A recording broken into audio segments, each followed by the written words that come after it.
Denver Beaulieu Hains. Um, Denver is a communication strategist. She's a published author, inspirational speaker, and a communications pro with more than 20 years of experience serving officials in Africa, Europe, North America, as a spokesperson, a media consultant, crisis communications authority, and a media trainer.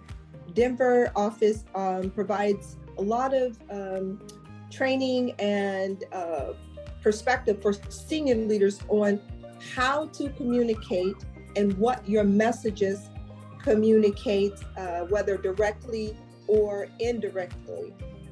Denver recently served as a public affairs director in Korea. She recently returned to the United States, I want to say maybe 30 days ago. And she's now the Director of Public Affairs for the U.S. Army Medical Materiel Development Authority in Maryland. Denver, the floor is yours. Thank you. So when I was thinking about this particular engagement and the opportunity to talk to professionals all over the world, one of the things that I really wanted to talk about was the importance of kind of reading the room.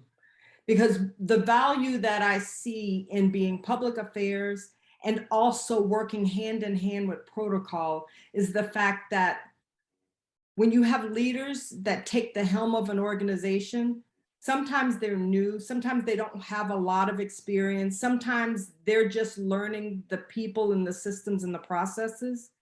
And what we do as protocol and public affairs professionals is we provide that easy foundation, we provide the structure, we provide the corporate knowledge, and we also provide a way ahead that helps them to jumpstart their tenure with the organization.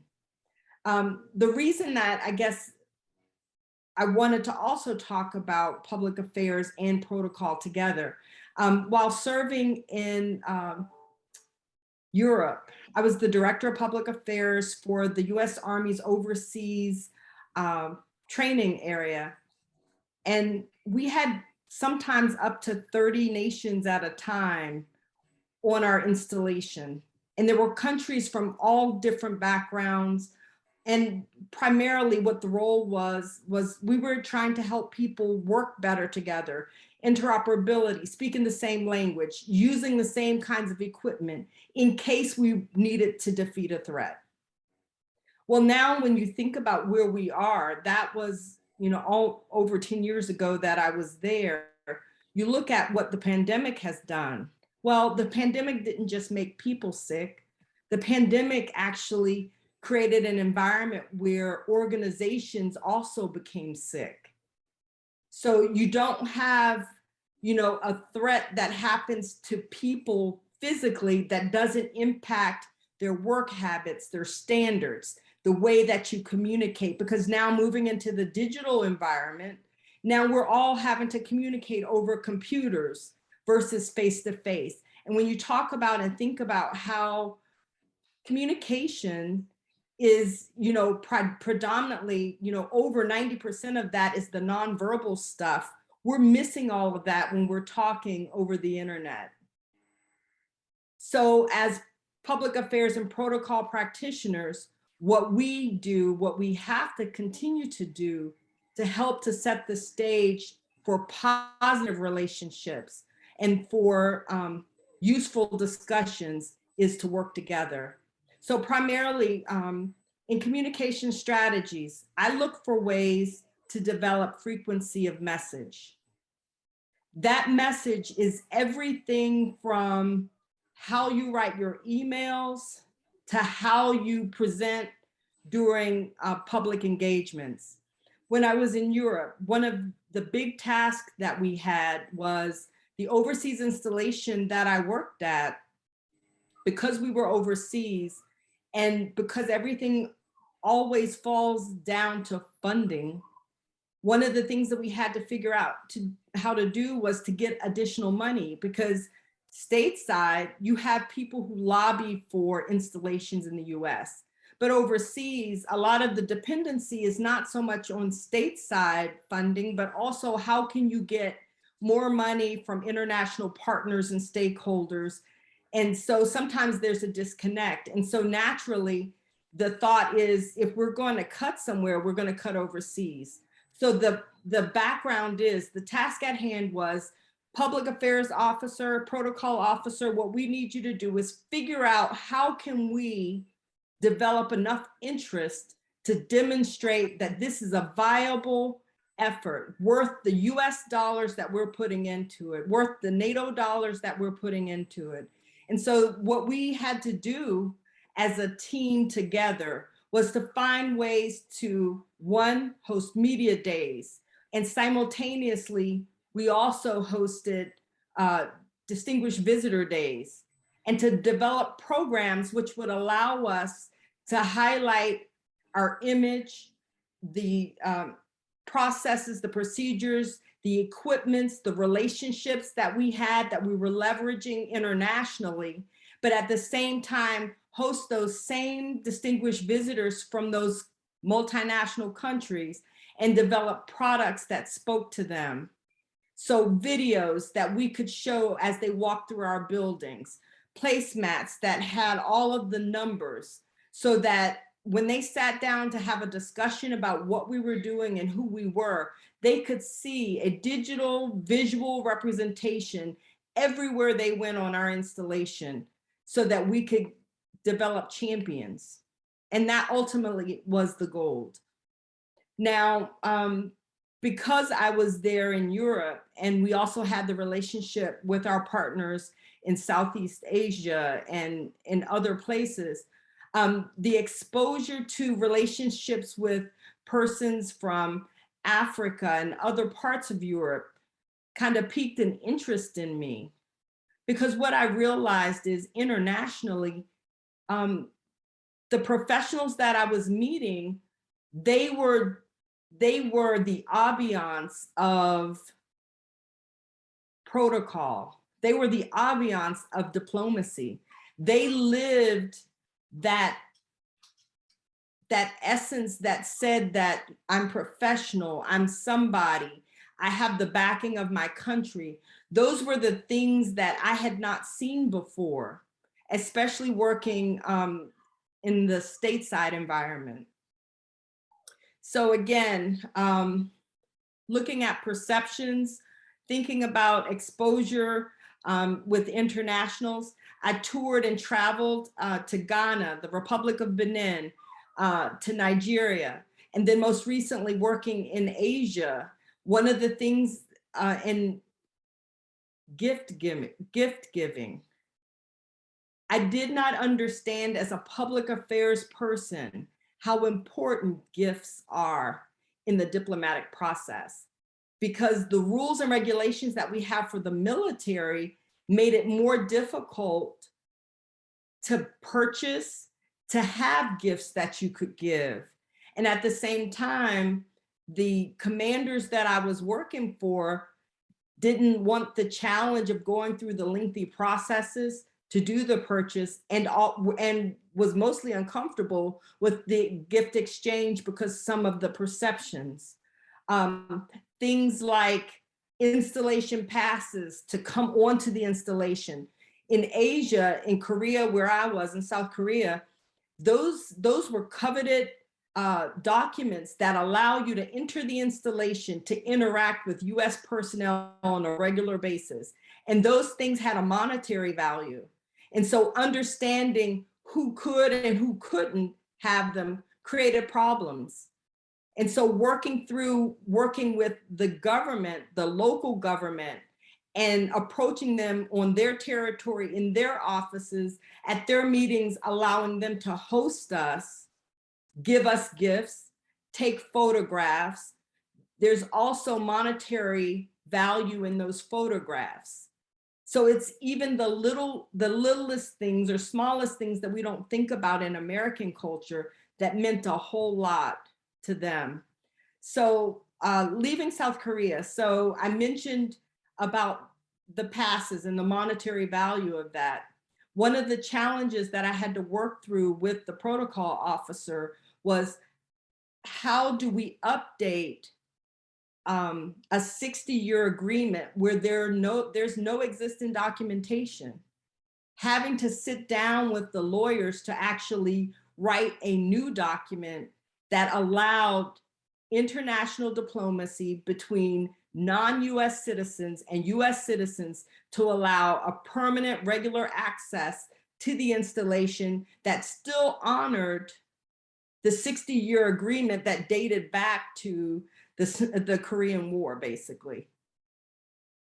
And through that, and working through the process and finding the original documents and actually having regular, frequent meetings with Korean citizens to allow them to have a face-to-face interaction, which is important to them, and to sit down with them and to provide the documents and the access to the installation. Actually, when I left, my Korean counterpart gave me a special award because he said that I had solved a problem for him that he had had for the last 10 years, because he didn't know where to go and how to circumvent, processes that were set in place for, because of the US entity. And then just by collaboration. But I could not have done that without working with my protocol counterparts, the persons who actually spoke Hangul and helped me understand the customs and helped me with even just the basic greetings and, sitting down at the table on my side of the table. And I always say it's a us against them seating arrangement, but it's not. It's them sitting on one side, us sitting on the other, and us having a conversation over multiple cups of tea, and going through an understanding that in Asia, food, when they pass the noodles, literally they're passing not just the noodles, but that noodle to them means something. It's an expression of who they are. It's an expression of how they think. It's an expression of them looking for the peaceful, I guess, resolution to whatever the conflict is, because it is a society that is designed to try to look for peace, and they do, avoid conflict. So if there is anything else, I guess, that I want to share, just in working with protocol and public affairs, because I'm not protocol. And I'll be the first to tell you, as a very, very young soldier, I didn't like working with protocol because I felt like it was too rigid. It was too nitpicky. I had to know too many rules to do that. But now I understand the value of having somebody who is working side by side, planning the right invitations, the right people to sit at the table alongside of the stories and the content and the right media that I invite to the event, and us working together to create an environment that is, not only inclusive, but also pleasant and useful, and that we're able to discuss comments and situations in such a way where we're actually getting to the win-win. So again, the pandemic just magnified and amplified some of the situations that we didn't really think about before. Organizations are not maybe as healthy as they were before, but we still serve in a capacity where we can correct the misinformation, where we can sit there and create the diplomacy. We can create the environment where people want to work together. And so that's why I believe that a relationship between public affairs and protocol is necessary. So if anyone has any questions for me, I'm happy to answer them. Thank you so much for allowing me to participate. Denver, thank you for that perspective. I'm going through and looking through and in the chat.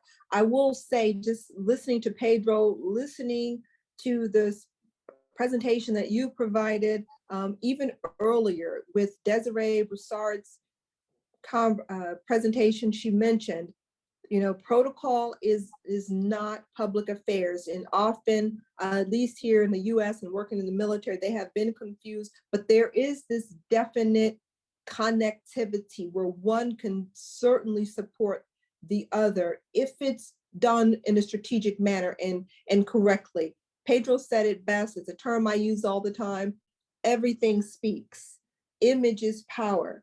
When you are able to show through printed materials and other things that communicate, a placemat, a welcome sign, these are not necessarily protocol tools.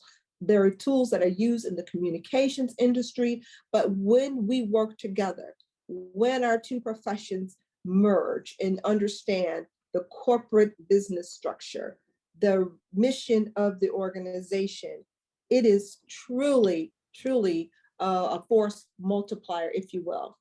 So thank you for that. And I'm going here to the chat. I see a question here from Maria. What, in your opinion, is the most dangerous miscommunication tool?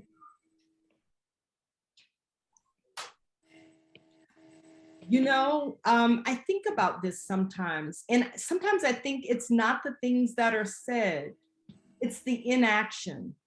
It's when persons see, because things don't just happen, there's sort of a roadmap along the way. And I know as a communication professional, I look for who's talking about something, who responded to it, what level that response is. And when you don't have the right people talking at the right time, that's what's dangerous. Because what happens is the public perception becomes that this behavior is acceptable, or these things that are being said are normalized. And I think that as professionals, as professional communicators, we have to stand up and we have to do what's right. We work within the rules and the regulations. We also work within our ethic, because part of what happens is as you manage and communicate enough about a topic, that thing takes on a life of its own.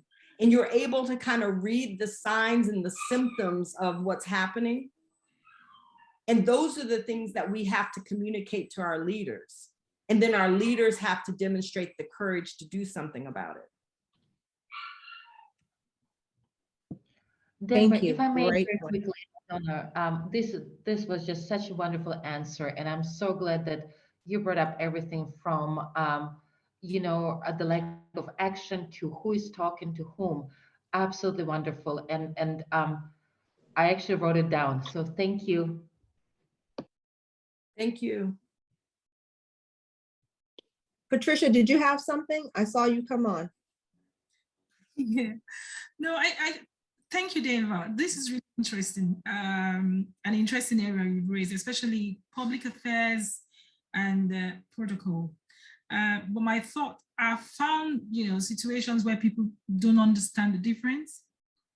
Sometimes we struggle, people don't know the difference between public affairs and the protocol person. In some countries, you find the public affairs person doing the role of a protocol person. In some other places, they just combine them. So from your experience, what you're trying to share, what would you advise in that kind of respect?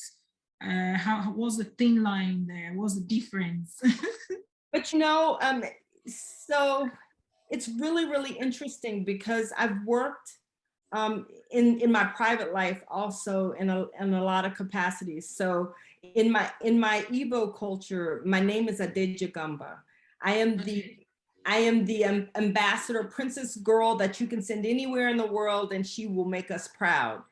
But I noticed that because in some cultures, it's not just who you are, but your name and that personality is sort of your calling card. Your name is who you are or who you are going to be.